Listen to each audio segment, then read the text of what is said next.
The state's largest district heads back to class on Monday. Of course, you have a lot of questions, so we're here to get you some answers. Number one, a lot of parents want to know is, what is your safety plan? So our safety plan is our Ready, Set, Go plan. And it's not only our safety plan, but it's our back to school plan. We know there's been major changes in what we thought school was going to look like in terms of the 2021-2022 school year.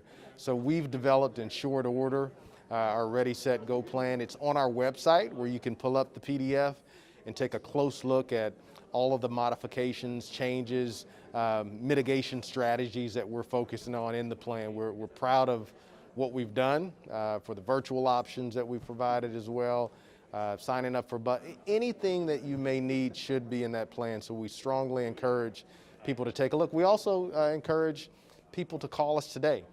Today is our back to school phone bank. And the whole idea is that if there are things that you don't understand or that you're uncertain about, call us. Whether you speak English or Spanish, we have individuals on the phones behind us taking calls. We originally were supposed to start, at 4:30 and go to 5:30, but we've got calls coming in already. So we're excited about that, to communicate and engage with our public. Can you just give me a few details of the plan, just some quick elements of it? Sure. I think one of the most important details that we want parents to know is what our mitigation strategies look like. As you know, COVID-19 is a communicable disease, and so we've decided to put a mask order in place, along with several other school districts across the state of Texas.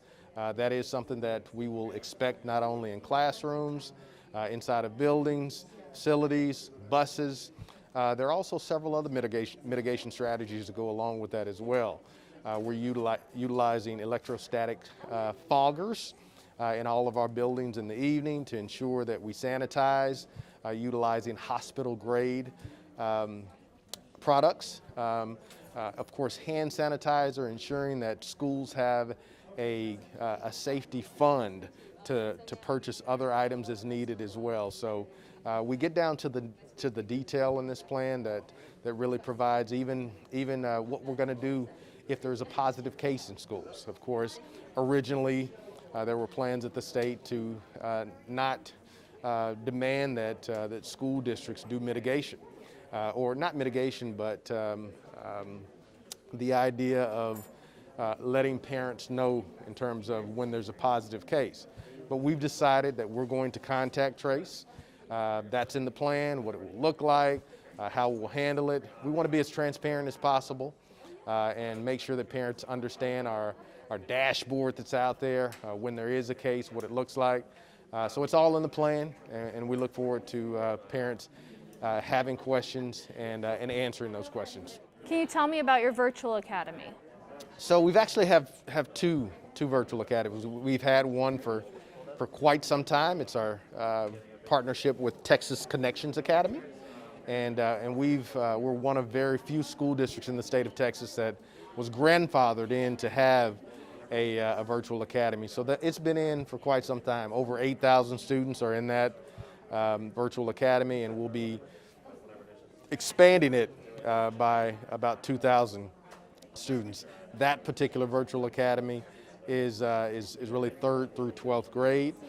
So we've designed in a very short order a kinder through 2nd grade virtual option, and we'll be providing more information at 6 o'clock today on how to enroll, the criteria as well. So we're looking forward to providing that information to meet the needs of our community. Can any student be part of that?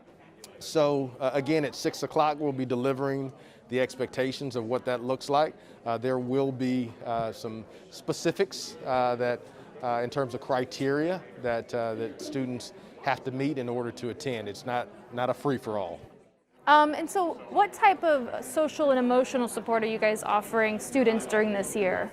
So it's huge. One of the most important things about the last 18 months is what families have missed, what students have missed, and that engagement with friends, with other family across the country has been huge.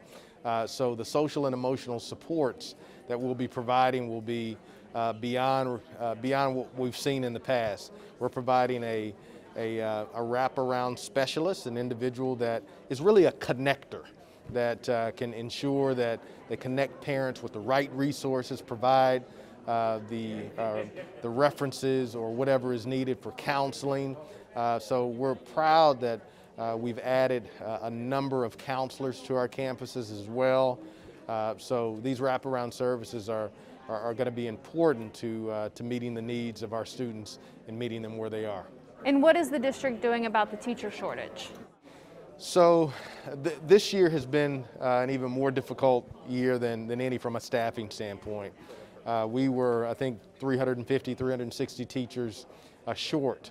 And that's about 100 more than where we typically are this year, this time of year. So what we decided to do is to work with some of our amazing central office staff. And we have some amazing individuals that are out there that are not in teaching positions, but they're in support positions to build capacity of many of the adults to help students that are out there. So we're going to be moving many of those individuals, about 250, into classrooms to start the school year, and it will allow for us to really align with what the research says.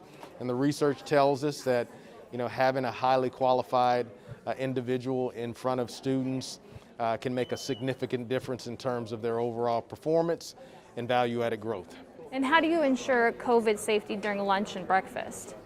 So we are moving forward with breakfast in the classroom, which is a strategy that is in our Ready, Set, Go plan.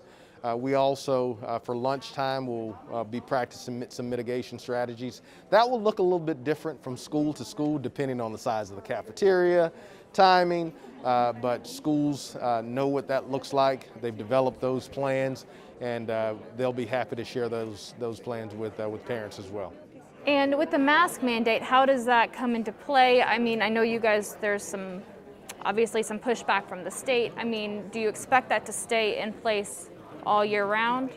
So we hope the mask mandate is not needed all year round. Our hope is that we'll get control, and when I say we'll, Harris County, Houston as a whole will move forward and ensure that as many people are vaccinated as possible.